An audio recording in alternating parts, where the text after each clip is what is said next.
નમસ્કાર ટ્રેડર મિત્રો, magical મોમેન્ટમાં August મહિનામાં વાત કરીએ તો અમે તમને 5 ઓગસ્ટ 2025માં બપોરે 1 અને 12 મિનિટે માર્કેટમાં ટ્રેન્ડ બદલાવાની અથવા જે તે ટ્રેન્ડમાં મોટી મૂવ આવવાની વાત કરેલી હતી. તો આપ જોઈ શકો છો કે 4 તારીખે બજારમાં તેજી હતી અને અચાનક 5 તારીખે બજારમાં મંદી થઈ ગઈ.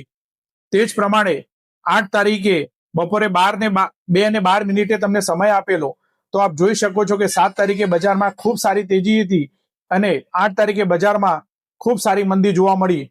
તે જ પ્રમાણે 15 તારીખે તમને ટાઈમ આપેલો, પરંતુ 15 તારીખે ઇન્ડિપેન્ડન્ટ ડે ની રજા હોવાથી 14 તારીખે બજારમાં સારી એવી મંદી હતી અને 18 તારીખે સોમવારે બજાર અચાનક ગેપઅપ ખુલે છે અને ત્યારબાદ 4 દિવસ સતત સારી એવી તેજી જોવા મળે છે.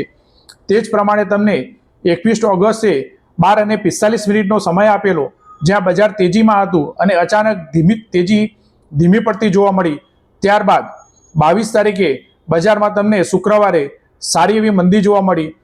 હજુ પણ નીચે તમે ચાર્ટમાં જોઈ શકો છો કે અમે એડવાન્સમાં તમને 25, 26 અને 27 માટે વાત કરેલી. તે તારીખો પણ ટ્રેન્ડ રિવર્સલની હતી. તો 25 તારીખે ગેપઅપ અથવા ગેપડાઉનની વાત કરેલી.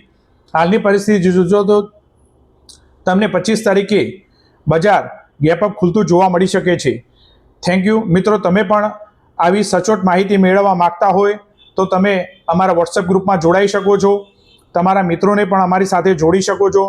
જો તમે રિસ્ક રિવોર્ડના આધારે મની મેનેજમેન્ટ કરી અને સારા લેવલ અને સમય સાથે કામ કરવા માંગતા હોય તો તમે તમારું ટ્રેડિંગ એકાઉન્ટ અમારી સાથે પણ ખોલાવી શકો છો. મિત્રો, હું તમને ડિસ્ક્લેમર આપું છું, અહીં અમે તમને તમારા કોઈ પણ પ્રકારના નફા નુકસાન માટે ગેરંટી આપી રહ્યા નથી. અમે સીધી અથવા આડકત રીતે તમારા નફા નુકસાન સાથે જોડાયેલા નથી. શેર બજાર હંમેશા જોખમી રહ્યું છે અને ભવિષ્યમાં પણ રહેશે. Thank you. Sunil Patel, park share broker.